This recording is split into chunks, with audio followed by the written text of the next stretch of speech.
Hey everybody, in today's video I'm going to show you how you can use Google Sheets to create your own personal watch list.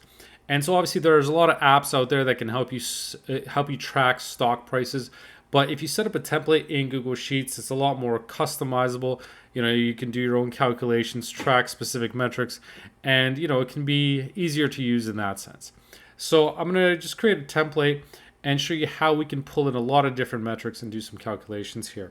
So for starters, I'm going to create a field for the stocks that I want to track. So in column A, field called stocks. For now, I'm just going to use Apple, and then I'll copy over the formulas to other tickers as well.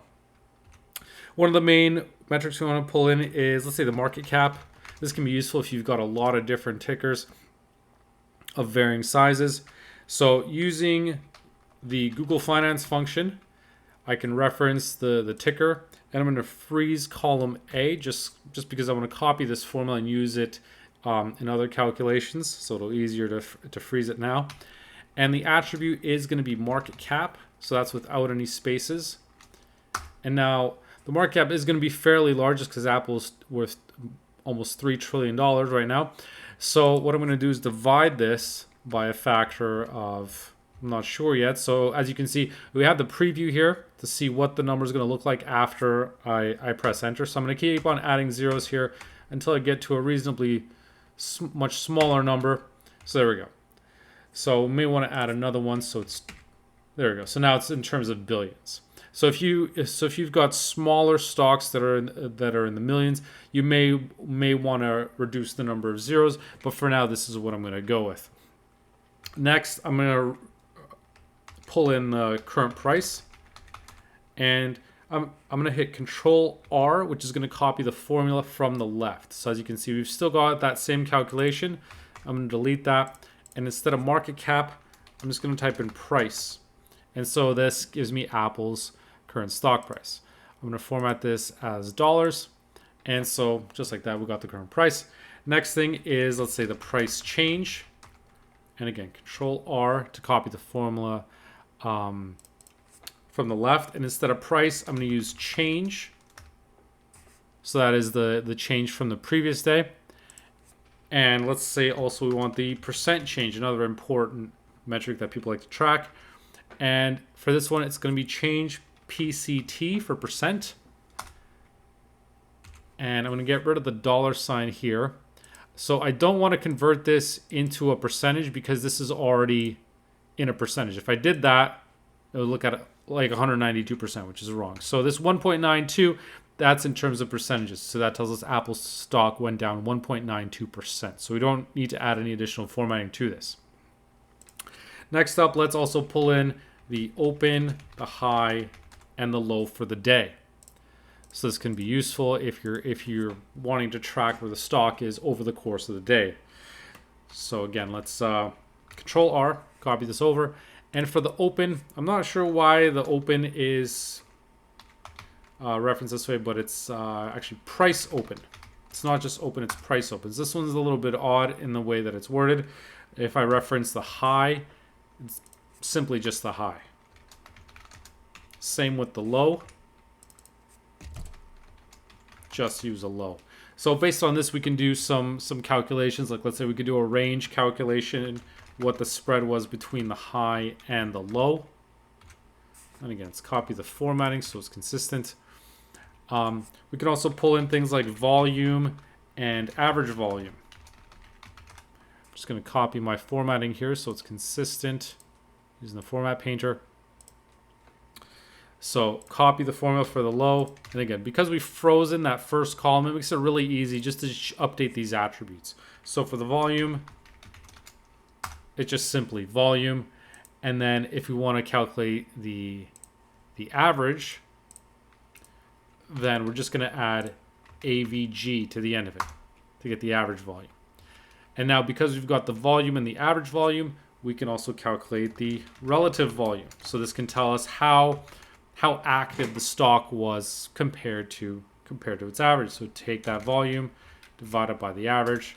So 0.82. So a bit less than normal, right? But not terribly low, but a bit less. Next thing is let's track the 52-week high and the 52-week low. This is similar to these high and low attributes. The only difference is now we're going to be looking at the 52-week high and the 52-week low. So I'm going to copy this formula, and now it's just going to be high 52. And that's going to use the 52-week high. Next, I'm going to copy the low and do the same thing there and put low. And so just like that, we've got the highs and the lows. We've got a lot of different metrics in here that we can use. One thing I like to track is the percentage from the 52-week high and the percentage from the 52-week low. So this can be useful if you want to know how close it is to its peak versus its low. So I'm going to take the high, divide it by the current price, and that's going to tell me what percentage it would need to rise to get to its 52-week high. And I also want to know how high up it is compared to its 52-week low. So we're just comparing, in this case, the current price versus the 52-week low, and we can say, okay, it's 33% above its low, and it's 6% away from its high, right? And let's say we want to calculate also some returns, like the year-to-date return, and let's say a 12-month return. So to calculate the return, what I'm going to do is use the Google Finance function, and then still pull in the price, but I want to specify the start of the year. So I'm going to use the date function within here to pull in the year. And so for the year, I'm going to use the year function to reference the current year using the today function. And then it'll be the first month and the first day. So that'll give me the starting price, the price at the start of the year. Right? So we've got that. That's that closing price as of the first trading day. But I only want this value, so I'm going to use the index function to say, okay, just grab that second row and that second column. And so I've got $186. Now what I'm going to need to do is at the beginning, pull in the current price. And actually I can just reference the current price here, divide that by my calculation, put this into a percentage, and let's subtract 1 from it. So we can say that on a year-to-date basis, Apple stock is up about 1.3% as of doing this. Now, for a 12-month return, we can do something similar. So I'm going to copy this entirely. And now for my date calculation, I'm going to do this a little bit differently. And so what I'm going to do is, instead of using the date function, actually what I'm going to do is use the today function as my starting date and just simply subtract 365 days. I mean, it doesn't have to be precise. So I'm just going to set it up that way and make sure we've got this set up. So I want to make sure I close my parentheses properly, referencing the second row, second column. And so now we have our 12-month return at about 31.5%. So as you can see now, I'm pulling in a whole lot of different metrics in here and a lot of calculations.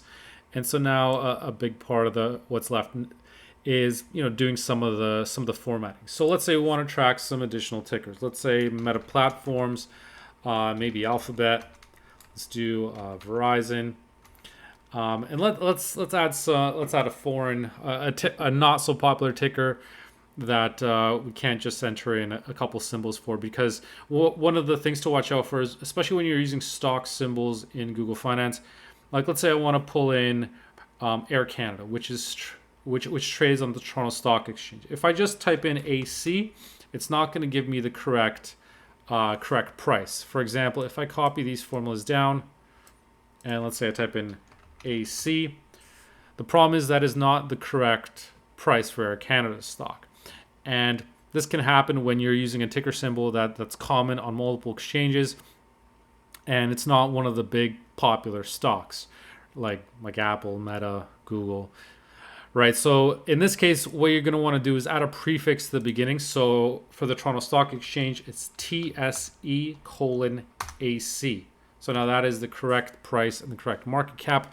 And so what you'll want to do in these cases is before you start relying on this information, especially if you're not, again, if you're not using one of the big tech stocks, big popular stocks, then what you'll want to do is just double check to make sure that that price is pulling in properly, that Google Finance is getting the right ticker. Otherwise, what you'll want to do is go to the finance.google website and look for that stock and see what the prefix is for that exchange that it's on.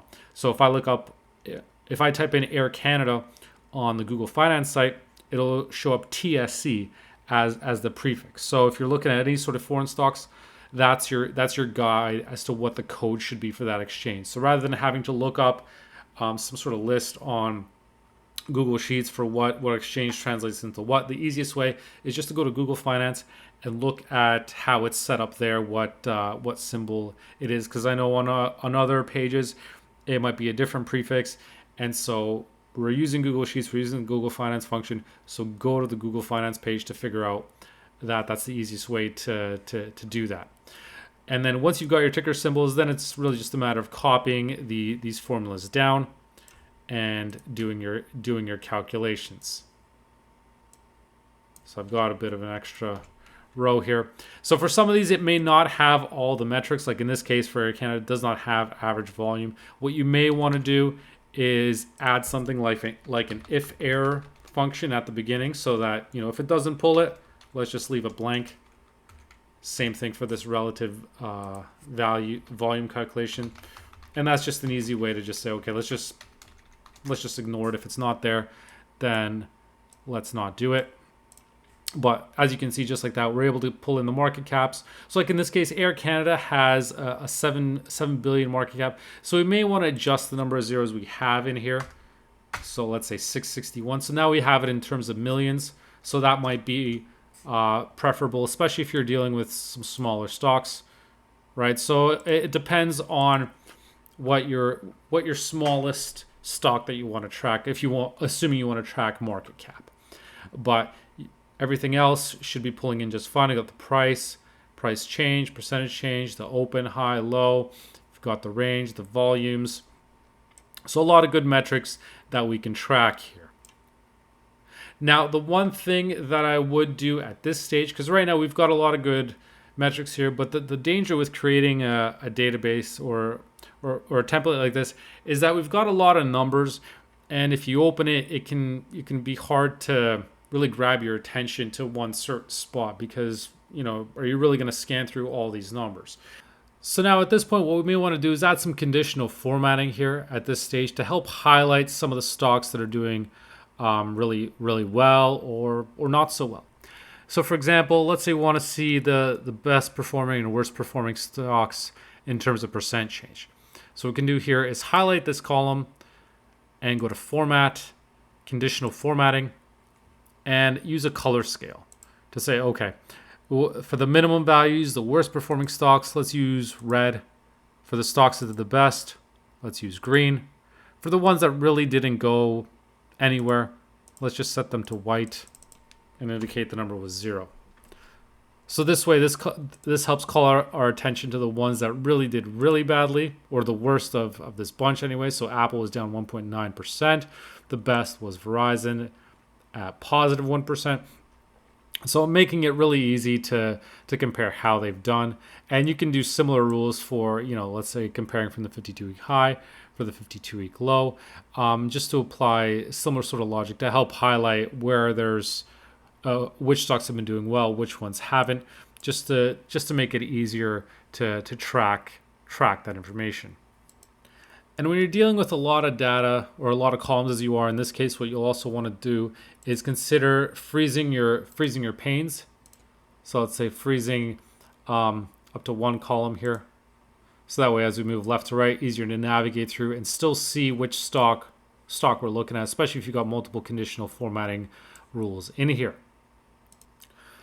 So as you can see, there's a lot of different ways you can set up a watch list in Google Sheets to track a whole lot of different metrics and do various calculations.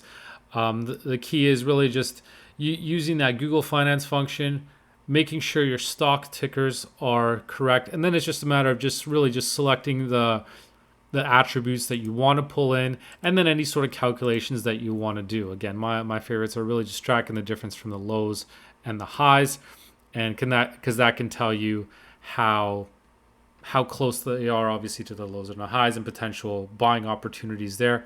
And also their year-to-date and 12-month returns are a good way to gauge how well the stock's been doing and how well it's performing. But as you can see, Google Finance is really powerful in terms of pulling in a lot of data for stocks and being able to analyze it for you in a spreadsheet. And the easy thing about this is, you can open up Google Sheets from anywhere, whether it's a tablet, your phone, obviously from your computer. And so it's just as good as really having an app on there, because you can access it easily, and it's more customizable. You can set up your own calculations, your own metrics, your own conditional formatting. So it gives you a whole lot of flexibility in how it looks and how it works. So if you like this video, please leave a like and be sure to subscribe. Thanks so much for watching.